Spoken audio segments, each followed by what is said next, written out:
방금 전에 저와 여러분이 번갈아 교독하신 말씀 가지고 아브라함의 믿음, 나의 믿음이라는 제목으로 하나님의 말씀 강론하겠습니다. 미국의 50개 주 가운데에 메인 주라는 주가 있습니다. 지도에서 보시는 너무 빨리 바뀌셨네요. 또 말하려고 그러니까 다시 또 올려해 주셨네요. 네. 맨 우측에 빨갛게 되어 있는 주를 오늘 살펴보려고 합니다. 저기가 확대하면 다음 그림에서처럼 메인 주라고 합니다. 캐나다의 퀘벡 주와 뉴브런스윅 주 사이에 끼어 있습니다. 그저 이렇게 솟아 올라와 있습니다만 북동부 뉴잉글랜드의 가장 북쪽에 있는 주에서 있었던 일입니다.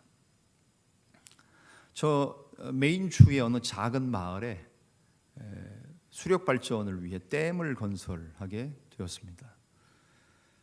댐이 건설되면 우리가 잘 아시는 것처럼 그 지역은 거의 다 물에 잠깁니다. 수몰되지요. 그 계획이 발표되었을 때 그 마을 사람들에게 일정 시간을 줍니다.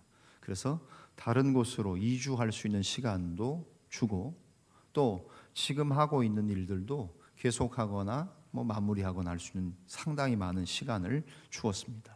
옮겨 살 수 있도록 국가에서 그 주에서 여러 가지 일들을 배려를 했습니다. 여러 달 동안의 시간을 주었는데 그 댐이 건설되기로 계획이 발표되자 좀 흥미로운 그런 일이 벌어지기 시작합니다. 그 마을의 모든 되어지고 있던 하고 있던 모든 공사하고 보수하는 일들이 점점 중단되기 시작합니다. 페인트 칠하는 일도, 건물을 보수하는 일도, 도로를 고치고 보수하는 일들도 점점 중단되고 사라지고 없어지기 시작했다는 겁니다. 한마디로 말하면 이 마을은 매일매일 쇠퇴해 가고 있었던 것이었습니다. 비록 그 마을 사람들이 마을을 떠나기 이전이었지만 물이 들어오기 훨씬 오래 전부터 마을 사람들은 자기들이 사는 마을을 돌보지 않고 버려진 채로 두기 시작했다는 겁니다. 그러던 중에 그 한 마을에 한 주인이 불평하면서 다음과 같은 의미 있는 말을 남겼습니다. 미래에 대한 믿음이 없는 곳에는 현재에 아무런 힘도 존재하지 않는다. 영어는 안 읽겠습니다. 보시면 됩니다. 곱씹어 보십시오. 미래에 대한 믿음이 없는 곳에는 현재에 아무런 힘도 존재하지 않는다. 무엇을 말합니까? 결국 우리가 살고 있는 곳이 수몰되고 다 사라진다고 하는 그 생각, 그 확정이 되자 사람들이 소망도 없고 믿음도 없고 그저 그렇게 살아가니까 한 사람이 던진 이 말이 많은 사람들에게 굉장히 영향력 있게 뇌리에 박혔다는 거예요.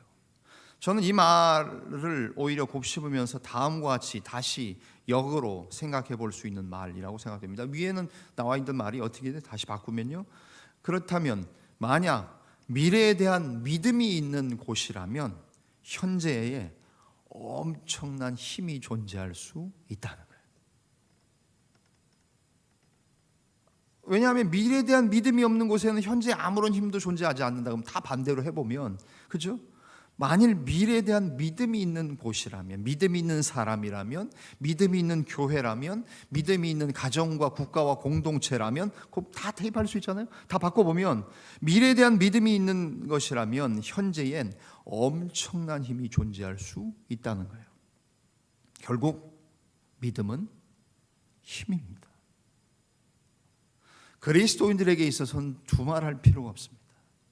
왜 기독교 신앙이 믿음을 강조합니까? 이런 이유 때문입니다.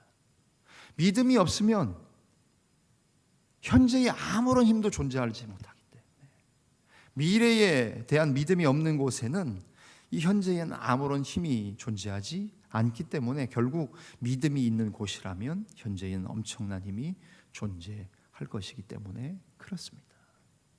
그 대표적인 오늘 사건이 오늘 본문의 내용 가운데 나옵니다. 누굽니까? 아브라함. 믿음의 조상 아브라함. 저렇게 쓰는 거 맞는가 봐요. 그죠? Father of faith. 믿음의 아버지, 믿음의 시조, 믿음의 조상 아브라함. 믿음의 조상이 뭐 이렇게, 그죠? 그 대를 잇고 족보와 계보가 있고 후손들이 쭉쭉 나오는데 그 모양이 무슨 모양이에요? 십자가 완성되기 직전의 모양이에요. 보세요. 믿음의 조상으로부터 시작해서 후손들이 쭉쭉쭉쭉 내려오는데 그 후손들이 형성되어서 십자가를 이룬다는 그런 그림인 것 같아요. 자, 오늘 이야기예요. 여러분, 믿음의 조상 아브라함에 대한 얘기를 모르는 사람은 없을 겁니다. 아마 교회 학교 우리 오늘 본당에 함께 아빠하고 참석한 우리 어린 친구들도 뭐 초등학교, 중학교 학생들인 것 같은데요. 우리 아이들도 알 거예요. 믿음의 조상 아브라함에 대한 얘기입니다. 그리고 대표적인 케이스가 바로 이거죠. 아브라함을 보면 믿음이 있는 사람, 그 사람은 엄청난 힘이 존재하고 결국 믿음은 힘이다. 그것을 볼 수 있는 대표적인 경우가 바로 아브라함에 관한 이야기지요. 하나님은 아브라함이라는 한 사람을 들어서 하나님의 의, 하나님이 옳다고 인정해 주시는 것, 하나님이 그 사람의 믿음을 인정해 주시는 것이 어떻게 우리에게 오는지를 보여주고 계십니다. 오늘 우리가 읽었던 로마서 4장은 앞에 창세기의 말씀을 바울이 로마 지역에 흩어져 사는 그리스도인들에게 설교로 얘기해 주고 있는 본문이에요. 그들, 로마인들, 또 로마 지역에서 회심한 그리스도인들, 성경에 대해서, 구약에 대해서 정통하지 못하고 구약의 말씀을 제대로 다 알지 못하는 그들에게 아브라함의 이야기를 다시 한번 설명하고 있다는 이야기예요. 다 알 수 있지만 또 모르는 사람도 있고 유대인들의 문화 가운데 익숙하지 원래 유대인이 아닌 사람들도 있을 테니까 그들에게 아브라함의 이야기를 하고 있는 겁니다. 먼저 4장 1절부터 8절에서는 아브라함이 얻은 의, 하나님이 아브라함을 옳다고 인정해 주시는 그 옳다고 합당하다고 선언해 주시는 그 의, 그것이 행위로 말미암지 않았다고 말합니다. 행위, 무엇을 해야 되고 무엇을 열심히 해야 되고 엄청나게 노력을 해야 되는 것처럼 여겨지는 것, 저는 우리 한국 사회가 세계 어디에서도 볼 수 없는 부지런하고 열심히 살고 근면, 성실, 새마을운동, 다 우리 저하고 비슷한 세대 분들, 저보다 연배가 많으신 분도 계시지만 다 우리 새마을운동 했던 세대 아닙니까? 새벽 종이 울렸네, 새 아침이 밝았네, 그러면서 아침부터 다 깨워요. 마을에 다 나오게 빗자루 들고 나와서 청소하고. 여러분, 지금 한번 생각해 보세요. 우리가 선진국에 OECD 국가에 들어왔잖아요. 이런 일들이 가능할까요? 제가 볼 때 이런 일들은 저 위쪽 동네, 위쪽에 계시는, 저쪽에 계속 미사일 쏴대고 순항 미사일 쏘는 저 위쪽 동네에서 하는 일들 같아요. 근데 그 당시에는 그게 필요했다는 거예요. 그래서 막 진짜 새벽에 새벽종이 울리고 새 아침 밝았다, 너도 나도 일어나 새마을을 가꾸세, 살기 좋은 내 이러면서, 그죠? 녹색 모자 쓰고 웃으시는 분들은 다 그런 경험이 있으셔서 그러죠. 저 국민학교, 초등학교 때 그 새마을 운동의 일환이었던 것 같아요. 왜 학교를 모여서 가야 되죠? 깃발 들고, 그때 그런 경험들 있으세요? 다 모여서 갔어요.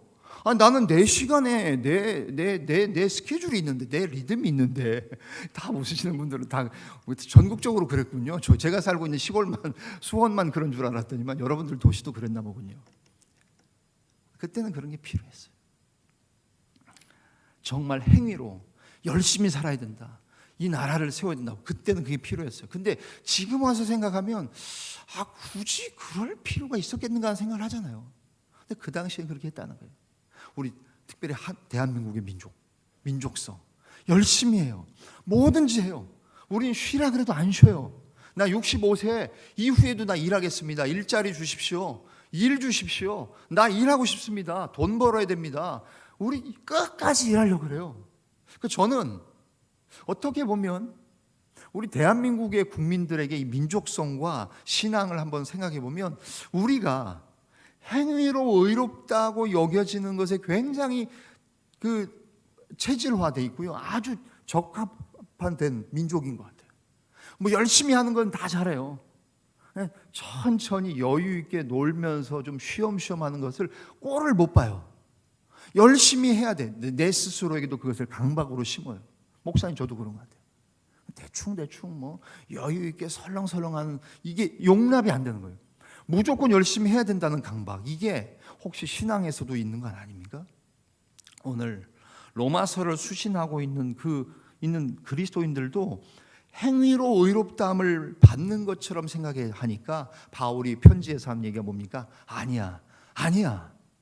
하나님의 의는 그렇게 행위로 열심히 노력해서 정말 뭘 해야지 돼서 주어지는 하나님의 인정과 의가 아니야 라는 이야기를 1절부터 8절에 하고 있는 거예요.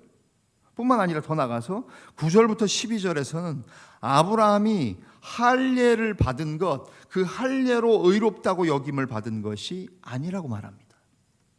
할례가 뭔지 아시죠?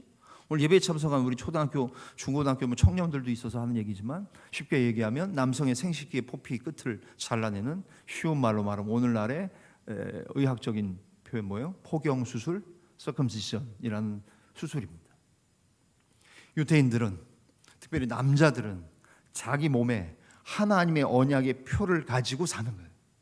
그 할례를 받은 것, 그 할례 받은 것이 하나님 앞에 의롭다고 여겨지느냐 그렇지 않느냐, 그거 아니라는 거예요. 뭘 종교적인 예식, 지켜야 되는 할례, 그것을 받아서 의롭게 된 것 아니야. 그것을 얘기하는 바울의 하나님의 말씀이에요. 자, 행위로 의롭다고 여겨지는 거 아니라는 거예요. 뭘 꼭 받아서 할례를 자기 몸에 언약의 표를 쳐야, 그런 수술을 해야, 그것을 받아야 의롭다고 여겨지는 것 아니라는 말씀을 하시는 거예요. 아까도 말씀드린 것처럼 우리의 속성 가운데는 뭔가 열심히 해야 돼요. 발버둥 쳐서 이룬다고 생각하는 것들이 너무 많아요. 반대로 너무 쉬우면, 공짜로 주어지면 오히려 뭐예요? 의심해요. 그리고 엄청난 일을 해야 되고요. 값이 싼 거는, 저도 어렸을 때부터 듣던 말입니다. 저희 아버님이, 야, 싼 게 비지떡이야.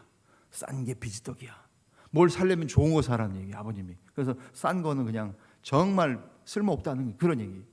만약에 우리의 신앙과 구원에 관해서도 그렇게 생각하고 계십니까? 엄청난 일을 해야 되고 비싸면 받아들이는데 싼 거는 일단 의심부터 하지 않습니까? 제가 여기서 좀 잠시 설교 준비하다 드는 생각이, 그런 일이 있었어요. 여러분 아시는지 모르겠습니다. 우리 캐나다에서 오래 사셨던 분들도 계시는데요.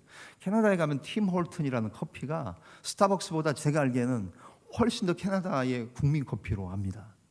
갔을 때 보니까 다들 팀 홀튼이라는 커피를 들고 다녀요. 왜냐하면 팀 홀튼이라는 아이스하키 선수가 은퇴하면서 자기 이름을 따서 팀 홀튼이라는 커피를 론칭했어요. 그래서 캐나다는 스타벅스가 살아남지 못하고, 제가 모르겠어요. 시장 점유율을 모르는데 다 팀 홀튼. 그래서 저도 거기 가서 팀 홀튼 커피도 마셔보고, 저는 커피 입이 겸손해가지고요. 무슨 커피, 이게 다 그 커피가 그 커피지, 무슨 쓴맛, 신맛, 무슨 맛 하나도 모르는 사람인데요. 근데 그 팀 홀튼이라는 커피가 사실 굉장히 오래전에 한국에 런칭을 했었대요. 아세요? 모르시죠? 네. 명동에 특별히 팀 홀튼이 런칭을 한번 했대요. 시장 조사하면서 시범을 한 파일럿 테스트 한 거죠. 근데 망했대요. 왜 그런지 아십니까? 너무 싸서. 지금은 죄송합니다. 특정 브랜드를 얘기해서 메가 커피, 컴포즈 커피인가요? 이런 것들. 지금은 이제 다들 주머니가 얇아지니까 싼 커피 가는데, 벌써 수십 년 전만 해도 커피는 뭐예요? 비싼 스타벅스예요.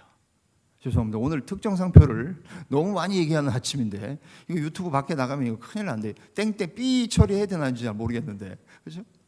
최소한 명동에서 직장인들이 이렇게 명찰 출입증 택 달고 점심 먹고서 주머니에 손 넣고 딱 다닐 때 최소한 스타벅스는 들어줘야 이게 직장인의 모델이지, 싸구려 팀홀튼 들고 다닐 수 없다는 거예요. 누가 이거 들고 다니면 뭔 커피야? 그게 커피야? 어디서 왔대?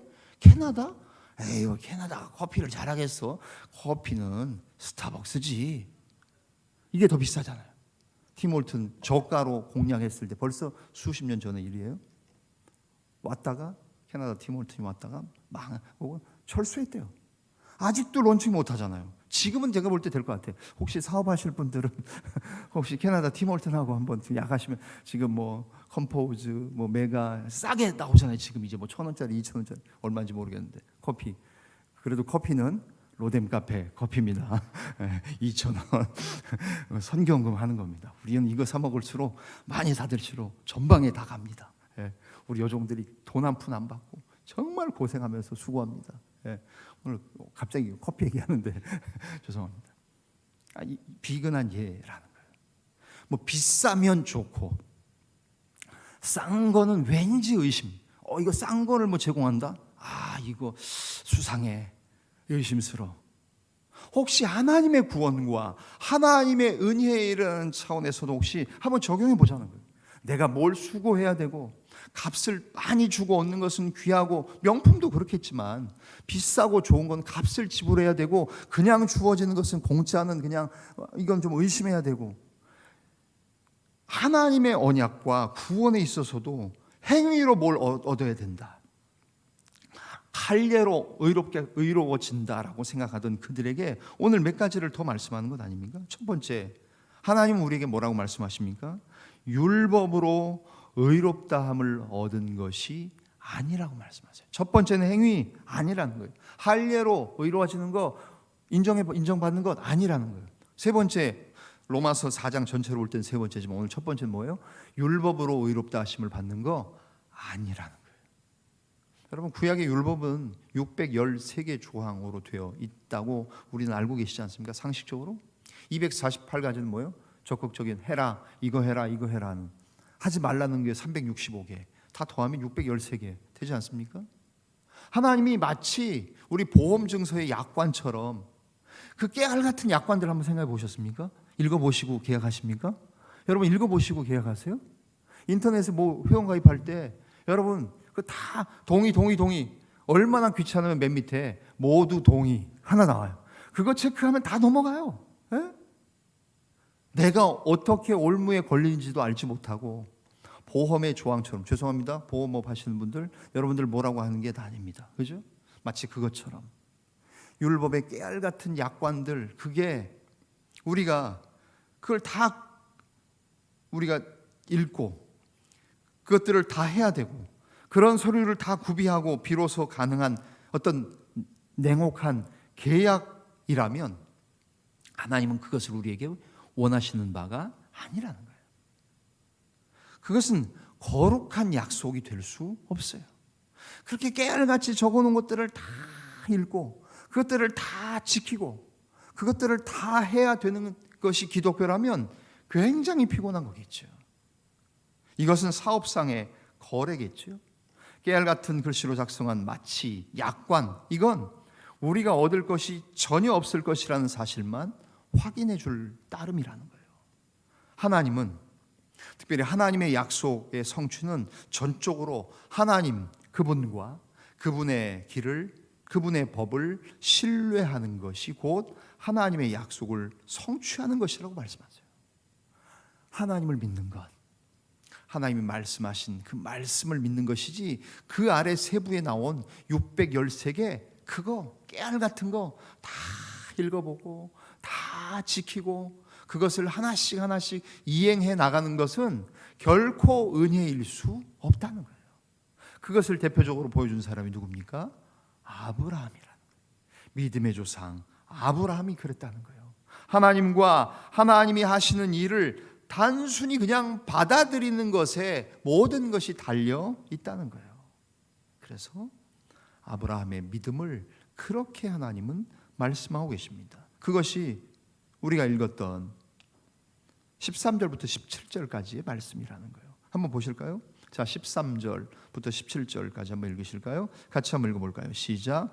아브라함이나 그 후손에게 새 산의 상속자가 되리라고 하신 언약은 율법으로 말미암은 것이 아니요 오직 믿음의 의로 말미암은 것이니라. 만일 율법에 속한 자들이 상속자이면 믿음은 뭐가 돼요? 헛것이 되고 약속은 깨어지고 파기되었느니라. 15절 율법은 진노를 이루게 하나니 율법이 없는 곳에는 범법함도 없게 되지요. 16절 그러므로 상속자가 되는 그것이 은혜에 속하기 위하여 믿음으로 되나니 이는 그 약속을 그 모든 후손에게 굳게 하려 하심이라.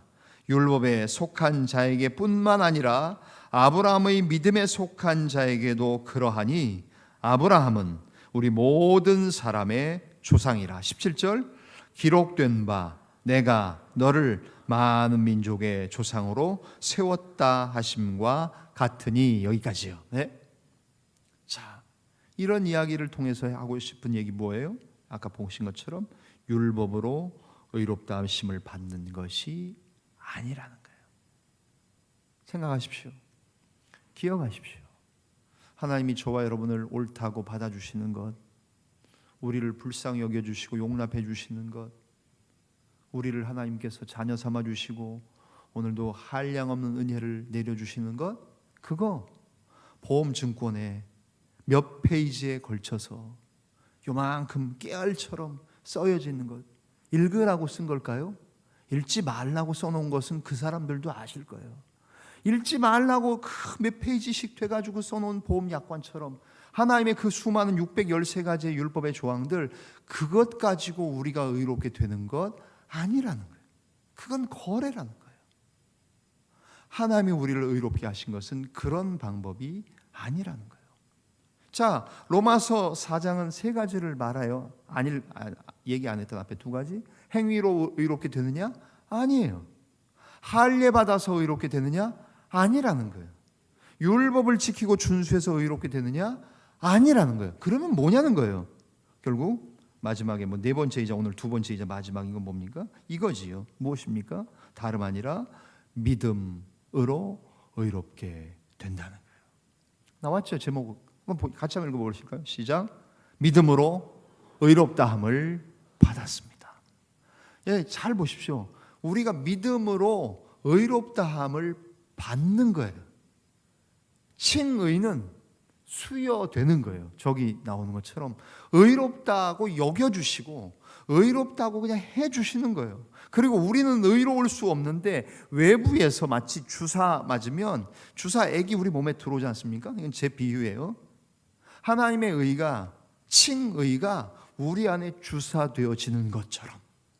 코로나 백신 안 맞으신 분들 계셨는지 모르겠지만 코로나 백신을 맞아서 항원, 항체 생기고 건디고 그래도 다 걸리긴 했지만 그래서 3차, 4차 열심히 맞고 군인들, 우리 현역들 훈련하신 예비역분들 열심히 맞아가지고 했는데 다 걸리고 모르게 지나가고 했지만 주사 맞는 것처럼 예를 들어서 하나님의 의가 우리 안에 주사되어지는 것처럼 내 안에서는 할 수 없어요. 항원과 항체 이거 만들어지고 들어오지 않아요. 하나님이 그것을 그 하나님의 옳다고 여기시는 의로우심이 우리 안에 주입되고 칭의라고 해주시고 인정해 주시는 것. 그래서 믿음으로 의롭다함을 받았어요. 저 그림은 아시지 않습니까? 아브라함이 하나밖에 없는 아들 이삭을 하나님께 번제로 바치는 장면입니다. 혹시 헷갈리실 수 있어요. 아브라함이 자기 아들을 잡아 죽이려고 했던 저 행위 때문에 의롭게 여긴 것 아니냐? 아니에요. 저 행위가 저것도 행위라면 보면 아니에요. 그 이전에 뭐가 있었어요? 믿음이 있었지요. 무엇보다도 하나님이 아브라함에게 아들을 주시겠다고 하셨던 그 약속에 대한 믿음, 아들을 바치면 하나님이 다시금 살려주시고 부활시키시고 돌려보내실 것이라는 믿음, 그 믿음이 있고 난 다음에 믿음이 있은 다음에 따라온 행동이었지 저 행위로 아브라함이 의롭다함을 받은 것 아니라는 거예요. 그것을 어디에서 말합니까? 우리가 읽었던 17절부터 나머지 후반부의 말씀입니다. 자, 17절부터 25절 읽고 말씀 갈무리할까요? 자, 17절부터 읽겠습니다. 시작. 기록된 바 내가 너를 많은 민족의 조상으로 세웠다 하심과 같으니 그가 믿은 바 하나님은 죽은 자를 살리시며 없는 것을 있는 것으로 부르시는 이시니라. 아브라함이 바랄 수 없는 중에 바라고 믿었으니 이는 내 후손이 이같으리라 하신 말씀대로 많은 민족의 조상이 되게 하려 하심이라.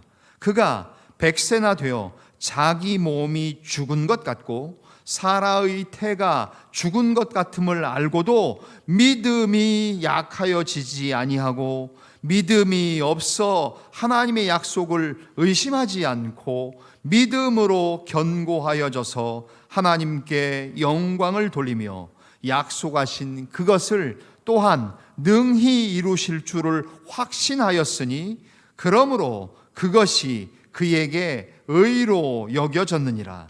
그에게 의로 여겨졌다 기록된 것은 아브라함만 위한 것이 아니요 의로 여기심을 받을 우리도 위함이니 곧 예수 우리 주를 죽은 자 가운데에서 살리신 이를 믿는 자니라. 예수는 우리가 범죄한 것 때문에 내줌이 되고 또한 우리를 의롭다 하시기 위하여 살아나셨느니라. 아멘. 그렇습니다. 아브라함, 하나님이 그에게 약속하셨어요. 내년 이맘때에 내게, 특별히 사라에게 아들이 있을 것이다. 하나님이 약속하셨어요. 물론 당시 사라 웃었죠. 내가 아들을? 그죠? 아니, 어떻게 내가 아들을 낳느냐. 그러나 하나님은 아브라함의 믿음을 보셨어요. 그래서 그 가운데에, 자기의 몸 가운데에 죽은 것 같은 자기들에게 태가 열리고 하나님의 은혜가 임해 자기가 아들을 얻게 될 것 믿었다는 거지. 뿐만 아니라 아들 이삭을 바치는 이 사건에도 아까 말씀드린 것처럼 아들 이삭을 죽여도 하나님이 다시 살리셔서 내가 아들과 함께 다시금 돌아올 것이라고 고백하지 않았습니까? 부활에 대한 믿음도 있었던 아브라함이에요. 그래서 하나님 말씀하시는 건 아닙니까? 믿음이 약하여지지 않고 믿음이 없어 하나님의 약속을 의심하지 않고 오히려 믿음에 견고해져서 하나님께 영광을 돌리며 약속하신 그것을 또한 이루실 줄을 확신하셨으니 아브라함은 하나님이 이루시는 그 일들을 확신했어요. 믿음이 없어서 의심하지 않았어요. 믿음의 언저리에 있거나 그 가운데 있지 않았어요. 불신의 늪에 있지 않았어요. 오히려 거기서 뛰어나왔고 오히려 믿음으로 달려갔던 사람 아브라함이었다는 사실이죠. 그래서 우리는 어떻게? 아브라함처럼 아브라함의 믿음을 본받아, 오늘 말씀의 제목을 아브라함의 믿음, 나의 믿음 그렇게 정하지 않습니까? 아브라함의 믿음과 나의 믿음은 어떠해야 됩니까? 너무나도 단순해요. 하나님을 믿고 하나님의 말씀을 믿는 거예요. 여러분, 극단적으로 말해서 아무것도 안 하셔도 돼요. 그냥 믿기만 하면 돼요. 그런데 그 믿음이 들어가는 사람들이 정말 아무것도 안 할까요? 믿고 나니까, 하나님의 은혜를 받고 나니까, 믿음이 생기고 나니까, 주님 사랑하니까. 여러분, 사랑하면 가만히 있습니까? 사랑하면 뭐 하는 거예요? 선물도 사주고, 그래서 사랑하니까 이제는 같이 사는 것 아닙니까? 그렇잖아요.